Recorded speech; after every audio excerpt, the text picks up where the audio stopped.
सुमित्रा, क्या बात है, तूने कटहल में इतना तेल भर दिया? रोहन और प्रिया ने सब्जी छुई तक नहीं। मालकिन, मैंने तो रोजाना की तरह ही सब्जी बनाई थी और कटहल को थोड़ा फ्राई करके बनाया था, शायद इसी वजह से तेल दिख रहा होगा। और मिर्च मसाले बिल्कुल भी नहीं डाले खाने में, बिल्कुल फीकी बना दी। ओ सुमित्रा, बात सुन, इसकी बातों को मत सुना कर। तेरे हाथ की सब्जियां बहुत स्वादिष्ट होती हैं। अभी बहू को पका पकाया मिल जाता है ना, इसीलिए उसे काम वालियों की कदर नहीं। जिस दिन तू कभी ना आए, एक फुल्का बनाने भी रसोई में नहीं घुसती। सब खाना बाजार से ऑर्डर होता है। अच्छा सुन, भिंडी की सब्जी रखी है। कल रात ये सब खाना खाने होटल चले गए, किसी ने सब्जी छुई तक नहीं। वैसे क्या बात है, तू थोड़ी परेशान लग रही है। अब तेरे आदमी की तबीयत कैसी है? अभी तो डॉक्टर ने पैर का बहुत खर्च बताया है, पता नहीं कोई रॉड डलेगी तभी ठीक होगा। अच्छा चलती हूँ माता जी। सुमित्रा एक गरीब औरत थी। जब से उसके पति के पैर का एक्सीडेंट हुआ है, तब से वो मजबूरी में यहाँ कोठी में रोटी बनाने का काम कर रही है। सुमित्रा की मालकिन शोभा अच्छे स्वभाव की नहीं है, पर सुमित्रा अकेली ही कमाने वाली है, इसीलिए वो यहाँ काम करके 2 पैसे कमा लेती है। माँ, आज बहुत देर लगा दी, मुझे बहुत भूख लगी थी, घर में कुछ भी खाने को नहीं रखा है। माँ, ये क्या लाई हो? ये मैं भिंडी की सब्जी लाई हूँ। तुम्हें भिंडी पसंद है ना? मैं अभी तुम दोनों के लिए और तुम्हारे पापा के लिए रोटी सेक देती हूँ, फिर गरम गरम रोटी भिंडी के साथ खाना। सुमित्रा, आज मेरी इस हालत की वजह से तुम्हें कितने दुख झेलने पड़ रहे हैं। काश उस एक्सीडेंट में मैं मर ही जाता। खबरदार, जो ऐसी बात कही आज कह दिया, आगे से मत कहना। अरे तुम ही तो मेरा संसार हो, तुम्हारे बिना तो हम तीनों नहीं रह सकते। देखना, एक दिन तुम जरूर ठीक हो जाओगे। सुमित्रा बहुत हिम्मत वाली थी। वो अपने पति को हमेशा हिम्मत देती रहती थी, पर एक दिन सुमित्रा की हिम्मत खुद ही टूट गई जब उसकी मालकिन ने अचानक से उसे नौकरी से निकाल दिया। पर मालकिन, कोई कमी है तो वो बता दो, मैं वो दूर कर दूंगी। ऐसे अचानक से आप मुझे नौकरी से निकाल दो कि मेरे पास कोई और घर भी नहीं है काम करने का। मेरा बहुत नुकसान हो जाएगा मालकिन।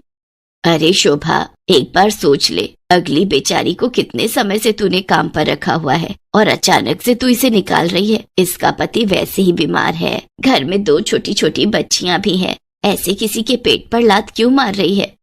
माँ जी, आप चुप रहिए। आपको ज्यादा पता है या मुझे पता है इस घर का? सुमित्रा, मैंने तुम्हारा हिसाब कर दिया है।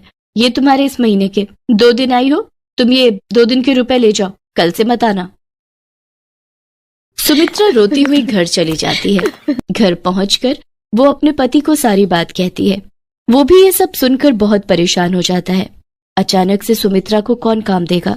हर कोई एकदम से विश्वास भी नहीं करता, और वो भी एक रोटी बनाने वाली पर। सुमित्रा शाम का खाना बना रही थी कि तभी उसके दरवाजे पर खटखट होती है। अरे माता जी, आप? और इस समय? आइए, अंदर आइए। सुमित्रा, आज सुबह शोभा ने जो भी किया उस बात से मुझे बहुत ठेस पहुंची है। मैं मंदिर के लिए निकली थी, पर मेरा मन मंदिर में भी नहीं टिक रहा था, इसलिए मैं तुमसे मिलने चली आई। मैं शोभा को तो नहीं सुधार सकती, पर मैं तुम्हें एक सलाह देना चाहती हूँ, अगर तुम मानो तो। जी बोलिए माता जी। सुमित्रा, ये 10,000 रुपए रख ले और इनसे खुद का कोई खाने का ठेला लगा ले। वैसे तू छोले भटूरे बहुत ही अच्छे बनाती है, अगर तू चाहे तो छोले भटूरे का ठेला शुरू कर सकती है। आजकल लोग छोले भटूरे खाना बहुत पसंद करते हैं और आगे सर्दियों के दिन भी आ रहे हैं, तो तेरी अच्छी खासी बिक्री शुरू हो जाएगी। पर माता जी, आप मुझे इतने सारे पैसे दे रही हो, मुझे अच्छा नहीं लग रहा। सुमित्रा, ये पैसे मेरे खुद के हैं, मैंने जोड़े हुए थे, और फिर इन रुपयों की मेरे से ज्यादा तुझे जरूरत है। अब तू देर मत कर, इन रुपयों से जल्दी से छोले भटूरे का ठेला शुरू कर दे, फिर मैं गरम गरम छोले भटूरे खाने आऊंगी। उन रुपयों को देखकर सुमित्रा के मन में हिम्मत जाग जाती है और वो माताजी को दिल से शुक्रिया करती है। आज मुसीबत की इस घड़ी में माताजी उसके लिए ईश्वर का रूप बनकर आई थी। माताजी की सलाह सुमित्रा और उसके पति को ठीक लगती है और अगले ही दिन सुमित्रा छोले भटूरे का ठेला लगाने के लिए सारा सामान इकट्ठा कर लेती है और 2-3 दिन में ही उसका छोले भटूरे का ठेला शुरू हो जाता है।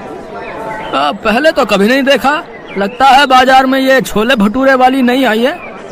भैया बहुत ही स्वादिष्ट छोले भटूरे बनाती है, साथ में प्याज, चटनी, अचार और बूंदी का रायता भी 1 प्लेट खाई थी कल मैंने। भैया सचमुच आनंद आ गया बता रहे।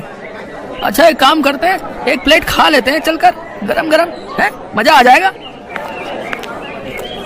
2 प्लेट छोले भटूरे देना और प्याज और अचार ज्यादा कर देना। ठीक है, अभी देती हूँ। आप दोनों के लिए भैया जी। हमें भी 1-1 प्लेट छोले भटूरे लगा दो। भटूरे थोड़े करारे देना है। सुमित्रा का छोले भटूरे का ठेला चल पड़ता है। उसमें नया आत्मविश्वास पैदा होता है। धीरे धीरे वो छोले भटूरे के ठेले से अच्छे पैसे कमाने लगती है और एक छोटी दुकान किराए पर ले लेती है। अब सुमित्रा की छोले भटूरे की दुकान थी। उसके साथ साथ गाजर का हलवा, मूंग की दाल का हलवा, गुलाब जामुन और कुछ मिठाइयाँ भी बेचनी शुरू कर दी थी। सुमित्रा ने काफी अच्छे पैसे कमा लिए थे। एक दिन वो माताजी से मिलने गई। नमस्ते मालकिन, वो माताजी से मिलना था। माँ जी का 15 दिन पहले स्वर्गवास हो गया। शुगर बढ़ गई थी और फिर काफी तबीयत खराब होने की वजह से डॉक्टरों ने जवाब दे दिया था। कुछ काम था माँ जी से, मुझे काम से जाना है, मुझे देर हो रही है।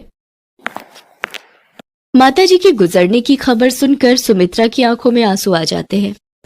आज उन्हीं के कारण उसके पास पैसे और काम था। सुमित्रा जो रुपए माताजी को वापस करने गई थी, उन रुपयों से वो गरीबों में माताजी के नाम का दान करती है ताकि उनकी आत्मा को शांति मिल सके। सुमित्रा के पति के पैर का ऑपरेशन भी ठीक ठाक हो जाता है। अब दोनों पति पत्नी मिलकर छोले भटूरे की दुकान चलाते थे। पर आज भी सुमित्रा माताजी के एहसान को नहीं भूल पाई थी।